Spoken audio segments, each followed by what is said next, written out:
of the towers burning. And the only thing I want to draw your attention to here is the fact that although they were both hit high up by large planes, they were hit differently. Just have a look at them because it's an important fact to which we may briefly return later.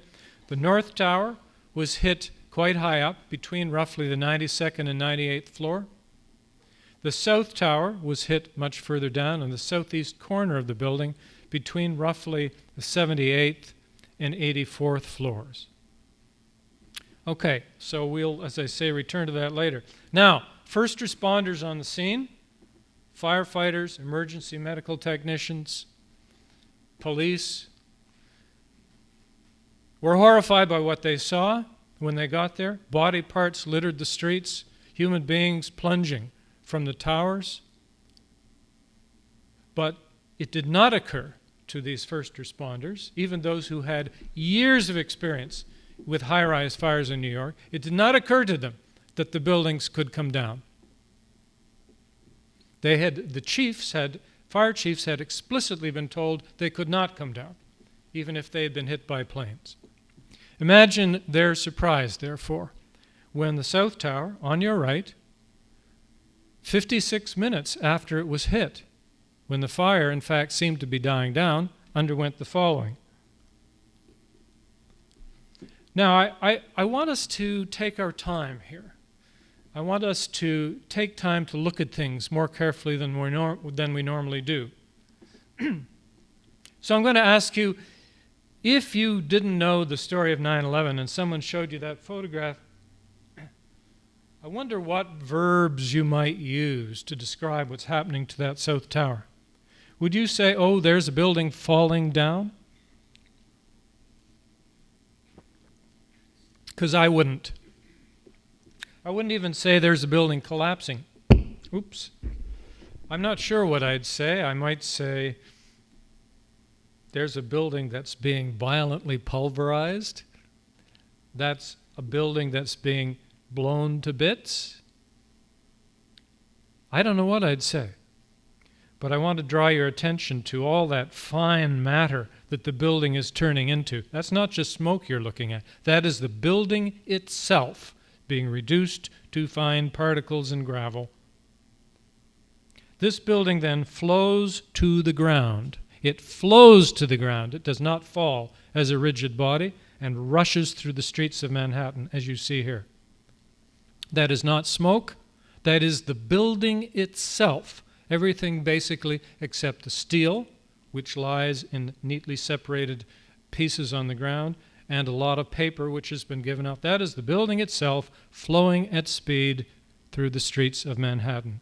And there the North Tower stands alone, again apparently experiencing a very large office fire. The jet fuel has burned off long ago. We have essentially a large office fire. Office furniture is burning. And yet, a short while later, roughly half an hour later, a strangely similar thing happens to the North Tower. It flows to the ground and rushes through the streets of Manhattan. Now, we've just looked at a few stills. That's all we've done. But I want you to think and to ask questions. Question empire, question power, question what the heck is happening here in front of your eyes. Do these look like buildings falling down? I don't think so. So I think we have a right to say, what is it that produces such enormous energy in this building and such extraordinary symmetry? After all, they weren't hit symmetrically. They were hit bam in one side. What produces these great plumes of material? These huge horizontal ejections, windows being blown out in all the neighboring buildings. In short, what caused this? And it's not enough to say planes caused it or jet fuel caused it. We're going to look more deeply than that. Well, what is the answer to the question, what caused this? What are the official explanations?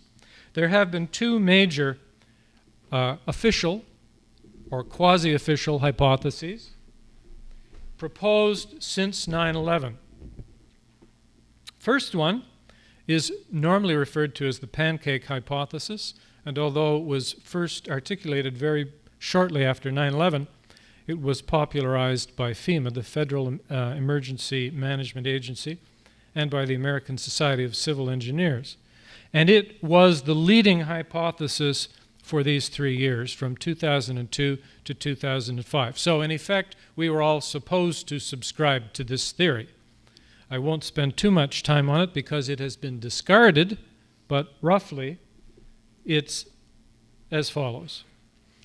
It has to do with the columns of the building, which you see on both sides here. It has to do with the floors, which connect those columns and act as lateral supports to them. It has to do with the apparatus that connects the floors to the columns. According to this theory, the fires burned so hot that they caused weakening of the columns, sagging of the floors, and the connectors holding the floors to the columns failed, at which point, and you see here, as floors fail, they fall one onto another, and they, quote-unquote, pancake down. Boom, boom, boom, boom, boom, all the way to the ground. So much for the floors.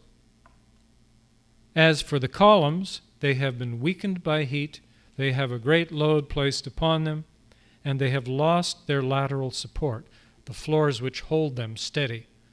Now, therefore, they are free to buckle and to lose their strength, and to do so very quickly. Hence this rapid collapse of the buildings. So we were led to believe.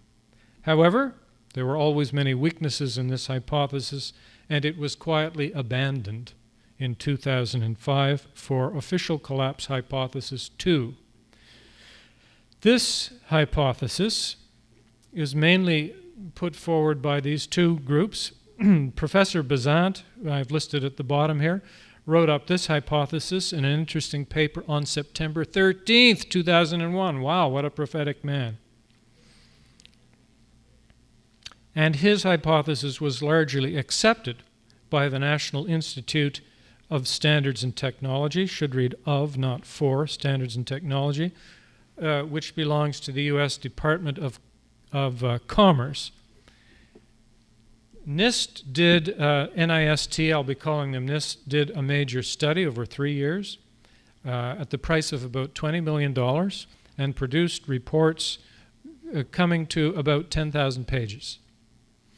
The result of all that, or one of the results of all that, was this hypothesis. They rejected the pancake hypothesis. We did not find support for it, and quietly proposed a quite different hypothesis, and one, in my view, which is actually contradictory, incompatible with the pancake hypothesis. You may not have even heard of this hypothesis. That's because it wasn't widely reported.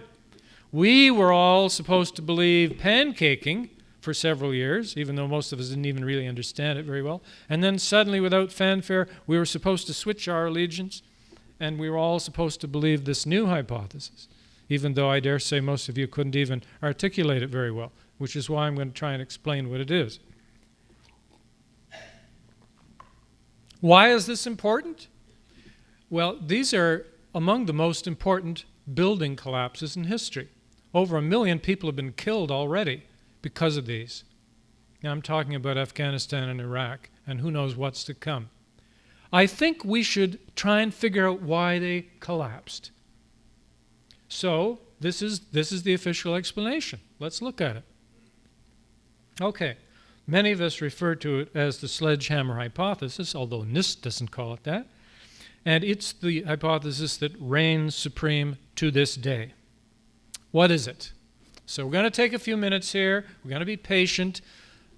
See, this is what I never get a chance to do, and Tony never gets a chance to do. None of us get a chance to do when we're on TV or being interviewed for the radio or anything like that. All they want, if they want anything at all, is sound bites and brief explanations. Is very frustrating. I'm going to be old-fashioned and self-indulgent tonight, and I think Tony is too. We're going to take you through this stuff carefully.